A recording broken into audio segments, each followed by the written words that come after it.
Korean soft tofu stew or sundubu jjigae. Para kang kumain ng sinabawang taho and pandali lang siyang gawin. So pinirito ko muna yung karneng baboy, tapos nung medyo brown na siya, inad ko naman yung minced garlic, saka yung green onions. Tapos pwede kayo mag-add ng gulay. Usually zucchini nilalagay ko pero mushrooms lang kasi meron ako ngayon. Halu-haluin nyo lang, then templahan natin ng soy sauce, ng fish sauce, ng sesame oil, and ng sugar. Halu-haluin mo lang para mag-combine lahat ng nilagay mo. Then para sa anghang, lalagyan natin ng chili flakes or chili powder.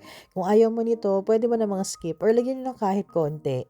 Then enough water. Dapat anchovy stock pero wala ko nun, kaya lagyan na natin ng dashida. Bring to boil, and once mag-boil na yan, lagay natin tong onions and lagay na din natin ng soft tofu or yung sundubu. Then once palagay na natin yan, takpan and simmer natin ng up to 5 minutes. Then after 5 minutes, luto na yan. So lagyan natin ng green onions and ready to serve na. Isa talaga yung tofu stew sa mga madali ang sabaw na lagi ko niluluto dito sa Korea. Super sarap, try nyo na din.